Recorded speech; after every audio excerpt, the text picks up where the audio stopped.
Social media پہ کیا reaction تھا عرب ممالک میں اور عرب میڈیا میں اور جیسا؟ سوشل میڈیا اسپیشلی مصر کے اندر بہت بڑا کنٹرول ہے. اچھا. افسوس ہے ٹھیک ہے. مصر کے اندر امریت چل رہا ہے. ہاں جی. اور اکثر عرب ممالک کے اندر بھی امریت چل رہا ہے. سوشل میڈیا ایسا مین ہے جو کچھ لوگ کے پاس چانسز ملتا ہے اپنے رائے اور اپنا موقف کو بیان کرنا. لیکن اس کے اوپر کیا ہو سکتا ہے؟ سوشل میڈیا کی بہت بڑا رول تو ہے اس میں، تو کوئی شک نہیں ہے. لیکن جب آپ مصر اتنا بڑا ملک ہے جو اس میں 100 ملین پلس پاپولیشن ہے، اور آپ اس دنیا میں اس دور میں ہیں اور آپ کو بھی نہیں پتا حقیقتاً کیا ہو رہا ہے مصر کے اندر، کیونکہ انڈیپینڈنٹ میڈیا الاؤڈ نہیں ہے. بہت زیادہ چینلز اور بہت زیادہ نیوز ایجنسیز جو independent news agencies independent channels وہ مصر کے اندر موجود نہیں ہے، کیونکہ گورنمنٹ اس کو اجازت نہیں دیتا. جو سوشل میڈیا کے اوپر بھی ایک بہت بڑا کنٹرول ہے. کئی ممالک کے اندر بھی یہ چیز چل رہا ہے، لہٰذا ہمیں بھی پتہ نہیں چل رہا حقیقتاً کیا سچویشن ہے. آج کل سودان کے اندر بھی یہ چیز ہو رہا ہے، بائی دا وے الجیریا کے اندر یہ بھی چیز ہو رہا ہے، الجزائر کے اندر ہے. عرب دنیا امریت کے شکار میں ہے، اور میرا خیال دنیا کو بھی پتا، لیکن دنیا اسپیشلی ویسٹ اور اسپیشلی جو جمہوریت کو پسند والا جو ممالک، اس کی طرف سے کوئی ایسا ریاکشن نہیں آیا، یہ بہت بڑا افسوس ہے. ٹھیک ہے. تو علی مہر صاحب، اگر ریاکشن نہیں آتا، آپ کیا سمجھتے ہیں؟ ایک تو مصر کی میں نے پہلے سوال کیا تھا کہ مصر کا مستقبل اب کیا جمہوریت کے حوالے سے ہوگا، کیونکہ 2012 میں اگر وہ اخوان کو ووٹ دیتے ہیں، صدر منتخب کرتے ہیں، اور پھر اتنا اس کے ساتھ جو ظلم ہوا ہے، تو آپ سمجھتے ہیں کہ مصر کے اندر اسی طرح ڈیموکریٹک لوگوں کو رائٹ مل سکتا ہے، لوگ فریڈم کے ساتھ دوبارہ اپنے لیڈروں کو منتخب کر سکتے ہیں، یا اسی طرح الیکشن ہوئے نا کبھی زندگی میں، پہلے 100 سال میں ایک بار الیکشن ہوئے اور صحیح معنوں میں اوپن نظر آ گیا. نہیں تو عوام کیا مطلب اگلے عرصے میں عوام کو دیکھیے جی، عوام کے تو حالات یہ ہیں کہ جب انہوں نے اس منتخب حکومت کے گرنے پر احتجاج کیا تو جانتے ہیں کہ کیا ہوا، ہزاروں لوگوں کو انہوں نے قتل کیا، ایک ہی دن میں ہزاروں لوگوں کو کیا، آپ کو پتا ہے. اب اس کے بعد سے یہ لوگوں کا پیچھا کر رہے ہیں. اس وقت رجیم جو ہے اس کے پاس کوئی کام نہیں ہے سوائے جس کے بارے میں شک ہو اس کو اٹھا کے لے جائے. ان کی فیملیز، یعنی مرسی جیسے شخص کو، اس کی فیملی کو 6 سالوں میں کوئی ایک آدھ بار بمشکل ملنے دیا گیا.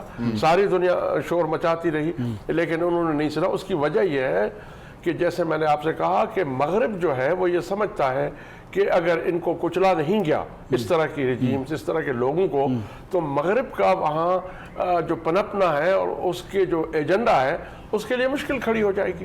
یہ ہے، اسی لیے مغرب ترکی کے اب خلاف کیوں ہو گیا، امریکہ کیوں ترکی کے لیرا کو گرانے کے لیے اور اس کے لیے خلاف ہو گیا، اس لیے کہ وہاں وہ آزادی ہے. لوگ بولتے ہیں، خود ترک صدر بولتا ہے. اسی طرح وہ ملائیشیا ہے، وہاں بھی اسی طرح. لیکن بدقسمتی ایک اور بھی ہے کہ مسلم دنیا میں آپ یہ چھوڑ دیں جو اس کے چھوٹے صحافی ہیں اور دوسرے علماء ہیں، جہاں بھی وہ کچھ بولتے ہیں مصر کے علاوہ بھی ان کو کچلنے کے لیے وہ تیار بیٹھے ہیں. اور یہ یعنی ویسے مسلمانوں کے درمیان اتحاد نام کی کوئی چیز نہیں ہے، لیکن ریجیمز کے درمیان اتنی زبردست کوآرڈینیشن ہے کہ کوئی شخص کسی کے خلاف نہ بول سکے. یعنی اگر کوئی ایجپشن کسی اور ملک میں بھی ہے اور وہ ان کا مخالف ہے رجیم کا، تو اس کے ساتھ وہاں پہ زیادتی، اس کو پکڑنا، یہ وہ پکڑ دھکڑ. آپ اندازہ کیجئے کہ ملائیشیا جیسے ملک سے جہاں سے اٹھا کے جو ہے نوجوانوں کو جو ہے وہ لے گئے. اب ہمیں تو مرسی یاد ہے نا، مرسی سے پہلے آپ ان کو پتا ہے کہ 10 نوجوانوں کو پھانسی دے دی گئی، کوئی ٹرائل نہیں، کچھ نہیں مصر کے اندر. یہ جو علی مہر صاحب آپ نے بھی تشدد والی بات کی، عبد الرحمن صاحب نے بھی کی، کہ اگر اسی طرح صورتحال جاری رہی منتخب افراد کے ساتھ، لیڈروں کے ساتھ، تو ممکن ہے کہ نہیں. میں تو شروع سے ہی کہتا ہوں کہ القاعدہ کا بانی کون ہے؟ حسنی مبارک ہے، جو مصر کا پچھلا. کیوں حسنی مبارک ہے؟ بھائی ہزاروں نوجوانوں کو آپ لے جا کے جیلوں میں تعذیب ان کو دیں گے، آپ ان پہ تشدد کریں گے، کیا ہوگا اس کے نتیجے میں؟ تو القاعدہ ہی بنے گی نا. آپ نے جمہوریت کے لیے کوئی راستہ ہی نہیں چھوڑا. اس وقت جو کچھ مصر میں ہو رہا ہے اور عالم عرب میں ہو رہا ہے، وہ ایک اور القاعدہ جو ہے اس کے لیے راستہ ہموار کرے اور زیادہ منظم طریقے سے، کیونکہ کوئی جمہوریت نہیں ہے. اب آپ مجھے بتائیں نا، یو این کیسے کوئی ایکشن لے سکتی ہے کسی چیز پر کہ اس کے جو سلامتی کونسل کے مستقل ممبران ہیں وہ ان مجرموں کے ساتھ ملے ہوئے ہیں؟ کیا کرے گی یو این؟ UN کا سیکرٹری جنرل کیا کر سکتا ہے سلامتی کونسل کے مرضی کے بغیر؟ اور سلامتی کونسل کے سارے ممالک جو ہے وہ رجیم کے ساتھ کیا ہو سکتا ہے؟ صحافی قتل ہو جائے بری طرح وحشی طریقے سے، کچھ بھی نہیں ہوتا، ہو ہی نہیں سکتا۔ احسان ٹیپو آپ کی طرف یہ جو بات کر رہے ہیں کہ جی القاعدہ مثلا داعش ہے جو کہ اب کافی کمزور بھی ہے، شکست کا گیا جگہ جگہ پہ ہے، لیکن بہرحال مکمل ختم تو نہیں ہے۔ تو یہ جو اگر ڈیموکریٹک سیٹ اپ کو آپ الاؤ نہیں کرتے، اس کے لیڈر کو آپ پکڑتے ہیں، ان پہ جاسوسی کا الزام، ان پہ اپنے لوگوں کے قتل کا ایک جھوٹا سا الزام جس کو لوگ جھوٹا سمجھتے ہیں، اس کو آپ، اور وہ مارا بھی گیا جس طرح اخوان کہتے ہیں کہ اس کو آپ نے قتل کیا ہے، آیا یہ القاعدہ یا داعش یا اسی طرح کے اور تنظیموں کے اس موقف کو تقویت اس سے نہیں ملتی کہ وہ کہہ رہے ہیں کہ اگر الیکٹڈ لوگ کام نہیں کر سکتے، وہ خلاف ہے نا جمہوریت کے، تو ان کی نظریات کو، داعش وغیرہ کے نظریات کو تقویت نہیں ملتی اس سے؟ نہیں، اسے تو بالکل، اب داعش خود جس طرح ماہر صاحب نے بات کی کہ القاعدہ کیسے وہ بنی، پھر داعش خود یعنی وہ کیسے بنا عراق میں جب امریکن یہاں پہ آئے، تو اور داعش آلریڈی وہاں پہ کافی ایکٹیو بھی ہے، یعنی ایجپٹ میں وہاں پہ سینائے کا جو علاقہ ہے وہاں پہ بہت بڑے بڑے اٹیکس بھی انہوں نے کیے، اور وہاں پہ اٹیکس ہو رہے ہیں وہاں پہ، اور ڈیفینیٹلی جب آپ سپریس کرو گے ہر چیز کو کہ کوئی وہاں پہ بول نہیں سکے گا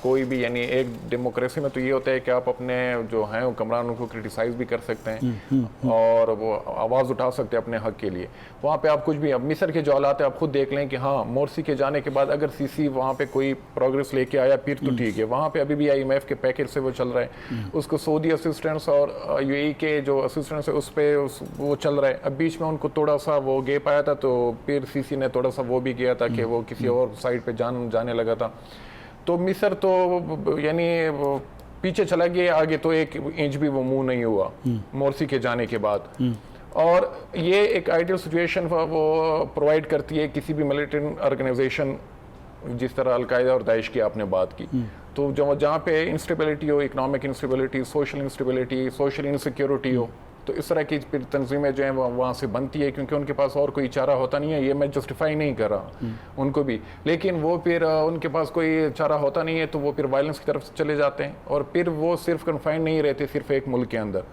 ان کی آئیڈیالوجی پھر گلوبل یعنی مسلم ورلڈ تک وہ ہو جاتی ہے، تو پھر ریجن کے جتنے ممالک ہیں وہ بھی پھر اس کو وہ کرنے پڑتے ہیں۔ آدھے منٹ میں بتائیے کہ جو رسپانس پاکستان میں آیا ہے، مطلب ہے کہ حکومت تو خاموش ہے، کیا کوئی رسپانس نہیں آنا چاہیے تھا؟ سینٹ میں تو کل چلو قرارداد جماعت اسلامی کا منظور ہو گیا، اب کنڈولنس کا اور یہ وہ، حکومت کا کوئی، عمران خان صاحب تو نہیں بالکل آنا چاہیے، کیونکہ پاکستان جو کلیم کرتے ہیں کہ یہ بھی ایک ڈیموکریسی ہے، اور وہاں پہ ایک ڈکٹیٹر نے ایک ڈیموکریٹک سیٹ اپ کو وہاں کا جو جس طرح وہ بات ہوئی کہ 100 سال میں پہلی دفعہ وہاں پہ الیکشن ہوئے تھے اور ایک ڈیموکریٹکلی الیکٹڈ پریزیڈنٹ بنا تھا، اس کو ہٹایا گیا، پھر جس طریقے سے پورا ٹرائل ہوا تو وہی بڑا ڈوبیس قسم کا، پھر ان کی جو ڈیتھ ہوئی ہے، تو یہ سب چیزیں بالکل کنڈیم کرنا چاہیے۔ ہاں یہ ایک ریڈ یعنی جاتے وہ PMLN کی طرف سے مریم نواز نے وہ ٹویٹ کی تھی، بلاول بھٹو زرداری نے بہت سٹرانگ ٹویٹ کی تھی، مولانا فضل الرحمان نے جماعت اسلامی کی طرف سے، تو پھر وہ غائبان گورنمنٹ کی طرف سے بالکل خاموشی ہے۔ ہاں شیری مزاری وغیرہ کی طرف سے ٹویٹس آئے تھے، لیکن وہ انڈیویجول کیپیسٹی میں، وہ ایز PTI کو پرائم منسٹر ہاؤس کی طرف سے، آفس کی طرف سے واقعی یا فورن آفس کی طرف سے۔ ایک وقفے میں جائیں گے، دوبارہ حاضر ہوتے ہیں۔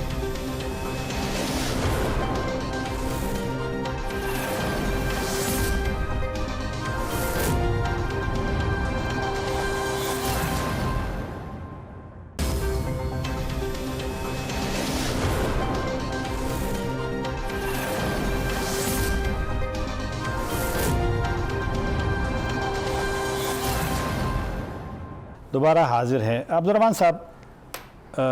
اخوان المسلمون کو مصر میں بہت بڑا اس کے لیے صدمہ بھی ہے اور ایک دھچکا بھی ہے، آپ کیا سمجھتے ہیں کہ اخوان جو کہ اس بڑے مشکل میں ہے، گول کہ اس کی لیڈرشپ وہ انٹیکٹ ہے، وہ جیلوں میں ہے لیکن بہرحال وہ موجود ہیں، تو اس حالت سے اخوان نکل سکتی ہے؟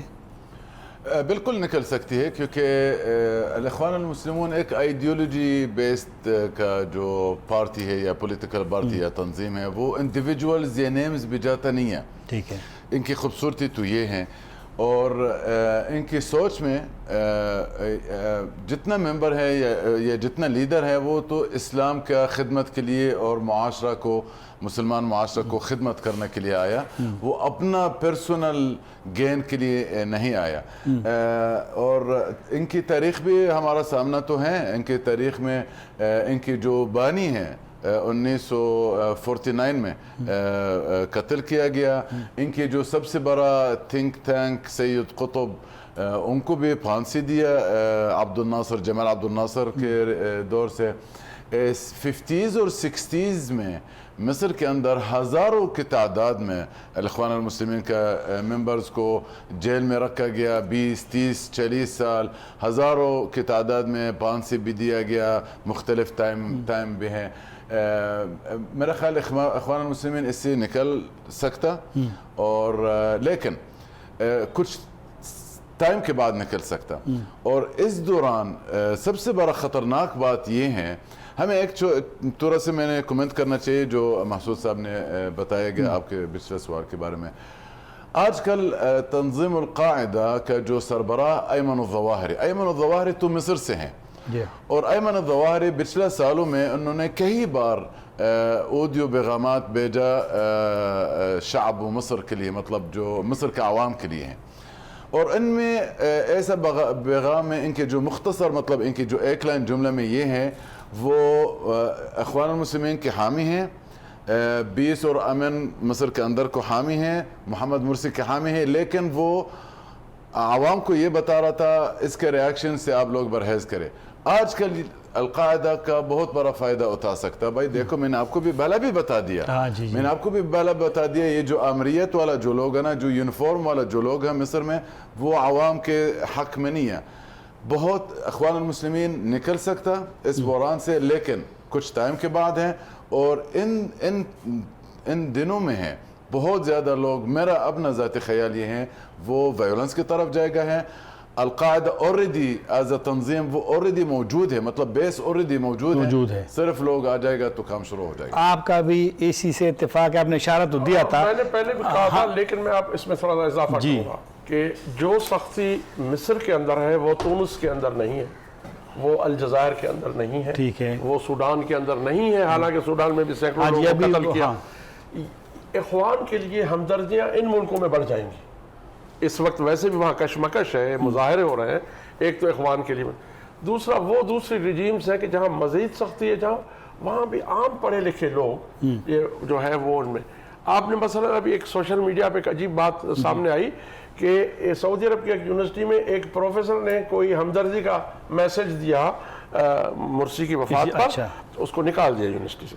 مطلب کہ وہاں لوگ خاموش ہیں، ڈرتے ہیں، لیکن ہمدردیاں مزید بڑھ رہی ہیں۔ یہ ہوگا اس کا، یہ بات بھی ان کی صحیح ہے کہ القاعدہ مضبوط ہوگی۔ میں نے تو یہ کہا کہ کوئی اور القاعدہ بن جائے گی، لیکن یہ صحیح کہتے ہیں، کیونکہ ایمن الظواہری شروع سے کہتا تھا کہ بھول جاؤ کہ کبھی اسلام کو، مسلمانوں کو اور اسلامی قوتوں کو مغرب، اسرائیل اور یہ ہمارے ریجیمز کبھی پنپنے نہیں دیں۔ اچھا، یہ ویسٹ جو ہے، جو خلاف بھی تھا محمد مرسی کا، ان کی حکومت پہ بھی اتنا زیادہ وہ نہیں کیا، یہ کیوں نہیں سوچتے کہ جس طرح آپ لوگ اتفاق ہے کہ اگر آپ الیکٹڈ لیڈرز کو قتل کرتے ہیں، اس کی حکومت ختم کرتے ہیں، تو یہ نہیں سمجھتے کہ یہ کل ایک تھریٹ دوبارہ مطلب ہے کہ وائلنس کی طرف معاملہ جا سکتا ہے، گروپس بن سکتے ہیں، اور پھر تو ظاہر بات جب گروپ بنے گا تو وہ ویسٹرن انٹرسٹ کا اسی میں فائدہ ہے کہ ان کے ایجنڈا کو آگے بڑھانے کے لیے ایسی ریجیمز ہوں جو ان پر تکیہ کریں، نمبر ایک۔ نمبر دو، جو وائلنس ہے وہ بھی ویسٹ کے حق میں ہے،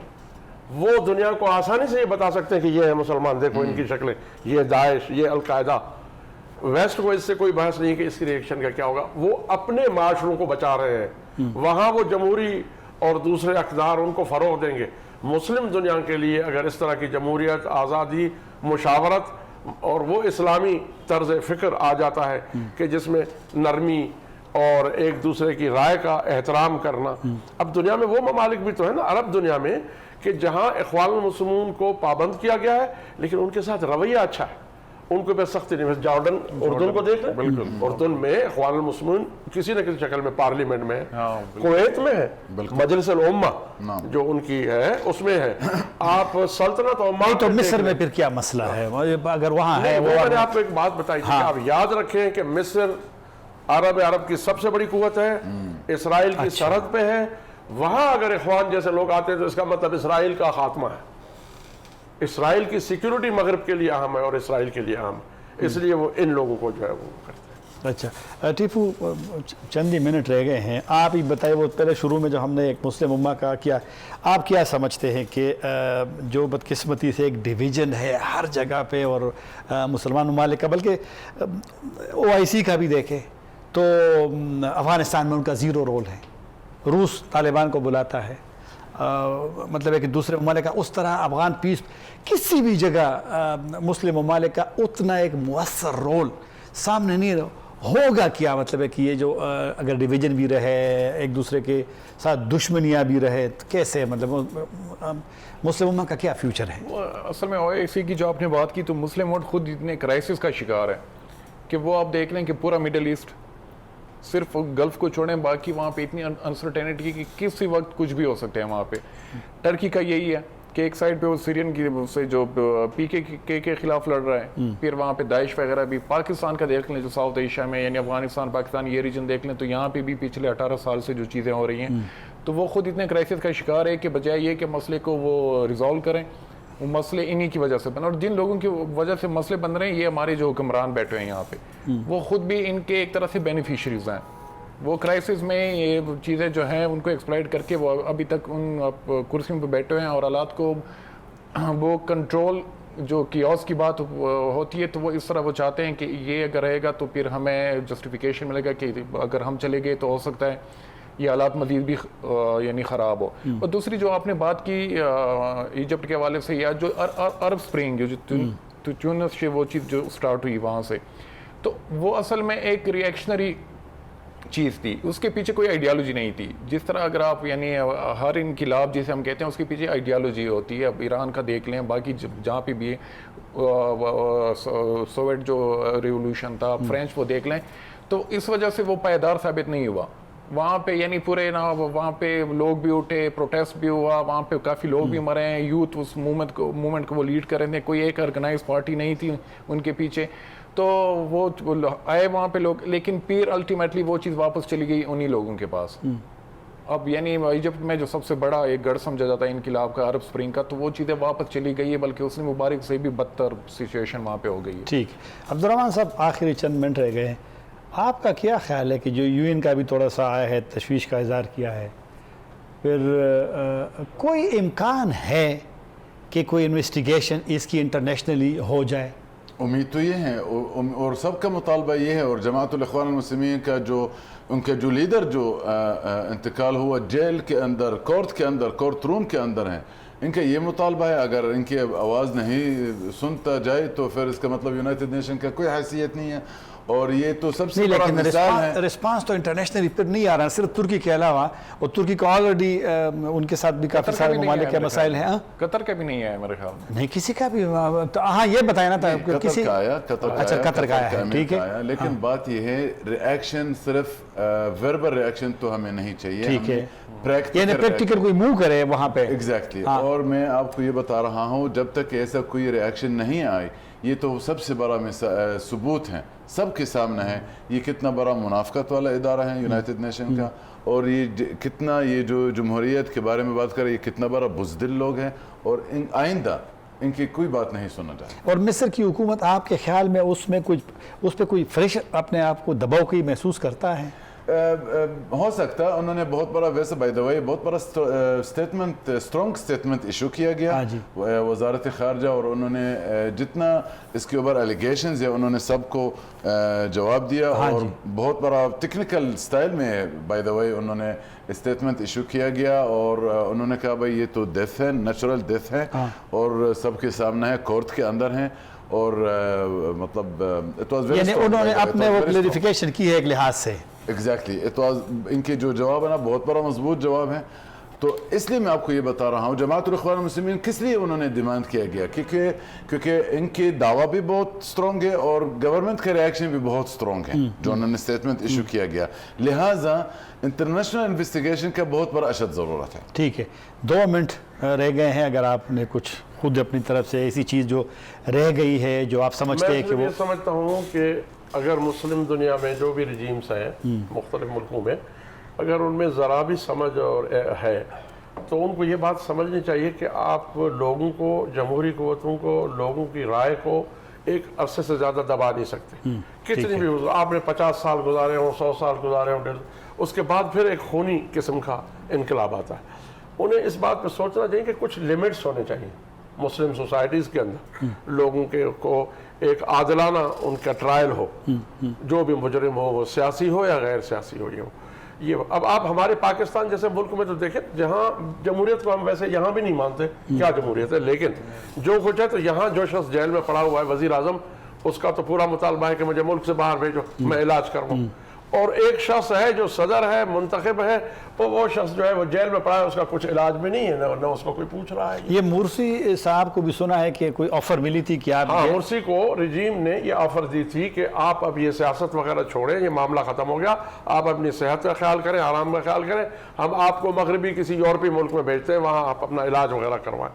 نہیں تو لیکن اس پہ پریشر تھا نا عبدالرحمن صاحب، اگر وہ یہ رجیم نے اس کو آفر کیا تھا... رجیم پر ہمیشہ سے پریشر ہے، رجیم سمجھتی ہے کہ لوگ نہیں بول رہے، نوجوان نہیں بول رہے، لیکن عقل تو رکھتے ہیں نا۔ یہ پریشر پہلے تھا اور اب یہ اس وفات کے بعد اور بڑھ گیا ہے۔ اچھا ٹیپو، آدھا منٹ، آپ بھی یہی سمجھتے ہیں کہ اگر اس طرح ظلم جاری رہا تو یہ تشدد کی طرف معاملہ جا سکتے ہیں، ملیٹنسی شروع ہو سکتی ہے؟ ہاں، میں تو یہ سمجھ رہا ہوں کہ یہ جو تشدد کی ایک لیئر ہے جو مختلف ملیٹنٹ آرگنائزیشن ہے، تو اس کی ایک بڑی وجہ یہ بھی ہے کہ جو سوسائٹیز ہیں، جو حکومتیں ہیں، وہ لوگوں کو سرو نہیں کر رہی، ان کو آزادی نہیں دے رہی، قدغنیں لگی ہیں ہر چیز پہ، تو اس سے پھر یہ ہوگا کہ وہ ایک ٹائم آئے گا کہ یہ لوگ پھر اٹھیں گے، پھر وہی وائلنس کی طرف جائیں گے، کیونکہ اس کے پاس کوئی آپشن ہی نہیں بچے گا۔